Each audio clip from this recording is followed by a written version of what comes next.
какова история боя? У нас перед тем, как взять Якутск, отряды Красной Гвардии в конце июня, точнее 26 июня 2018 года смогли без боя занять город Алекминск. А уже к 30 числа они подошли к селу Табага и уже подготовились к штурму Якутска. Штурм Якутска проходил через несколько сторон. Главные стороны это, конечно, со стороны Сергелявских дач. И самое главное направление это у нас со стороны Зеленого Луга. В течение примерно 4 часов, то есть с 22 часов 30 минут 30 июня начался бой. С обоих сторон участвовало по несколько сотен человек.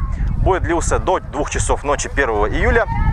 Поначалу, конечно, большинство гарнизона поспешно бежали из города, но некоторые представители областной земской милиции все равно героически защищались, особенно в монастыре.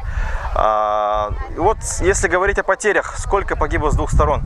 Со стороны Красной Гвардии сохранились воспоминания, что погибло 7 человек, а вот погибших со стороны областной земской милиции количество не уточнено, но по воспоминаниям Платона Алексеевича Юнского с их стороны погибло примерно 70 человек.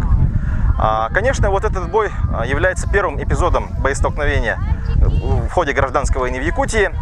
И вот в ходе этого сражения у нас в Якутии установилась советская власть, но она уже через 2 месяца, осенью 2018 года, советская власть пала, и уже здесь установилась власть белых, которая продержалась здесь до декабря 2019 года.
Гражданская война, если вот говорить чисто по историографии, многие считают, что этот бой не является частью гражданской войны, потому что так как силы областной земской милиции, их нельзя достоверно считать белыми. И поэтому принято то, что гражданская война у нас в Якутии началась по факту в 21 году, то есть когда уже в конце 19-го, начале 20 века советская власть вновь возвращается в Якутию, а затем уже в ходе антисоветского восстания, которое произошло в 21 году, у нас вновь, то есть, скажем так, не вновь, а только-только начинается такая вот большая гражданская война в Якутии. Хотя в остальной части России она уже по большей части начала идти на спад.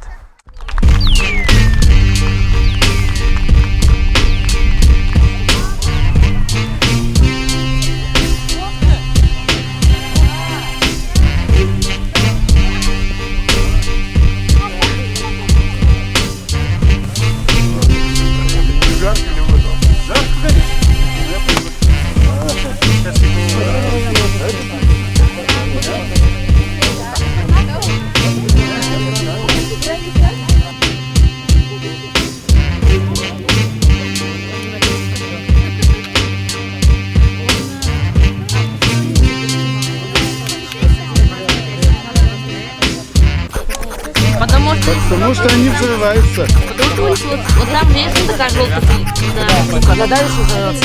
Да. Если это на желтую штуку, даже не трогай. Если на эту желтую штуку, если так ударить, там это...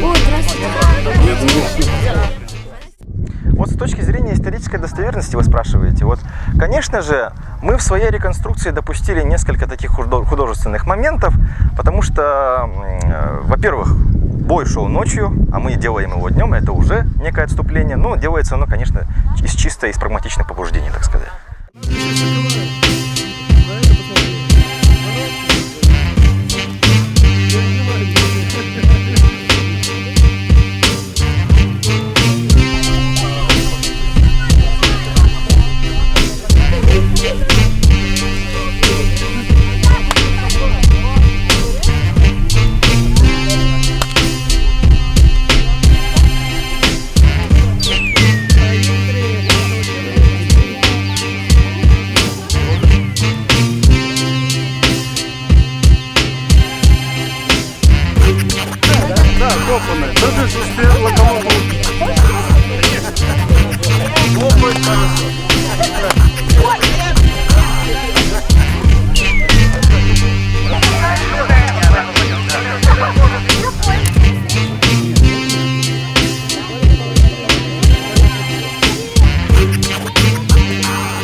Говорим об известных людях. Во-первых, мы говорим об Аполлинарии Рыдзинском, в честь которого у нас есть улица в городе.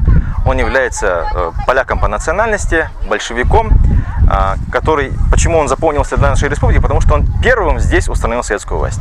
А со стороны, как говорится, областной земской милиции, это у нас Павел Бандалетов, который являлся командиром местной этой милиции, который тоже тоже является значимой исторической личностью для Якутии, но в меньшей мере, чем, допустим, силы красных. В том числе помогал отрядам красных, точнее не помогал, а в их составе действовал наш один из отцов-основателей Степан Васильев, который являлся связным якутского подполья и помог вообще для штурма города Якутска. Советскую власть, вообще нашу республику автономную, создавали не только, как говорится, Амосов, Аюнский, но и многие революционеры, как говорится, в том числе и Аполлинарий Рыдзинский, который, как я уже сказал, является первым человеком, который здесь установил власть Советов в 18 веке.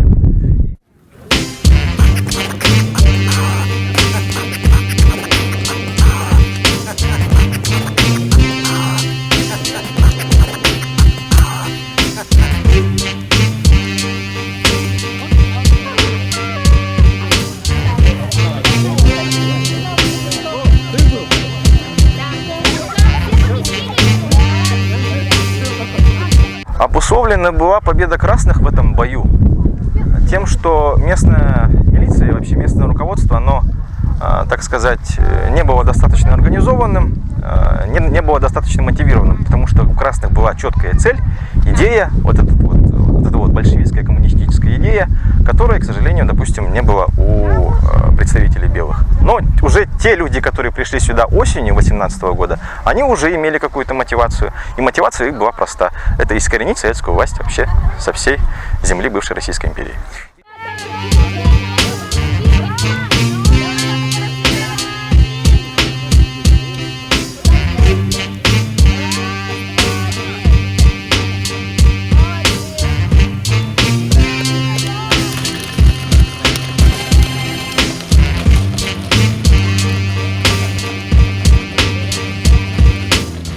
Приглашаю всех принять участие в работе военно-исторического клуба «Красный Восход» и, конечно же, посетить наш исторический парк «Россия. Моя история».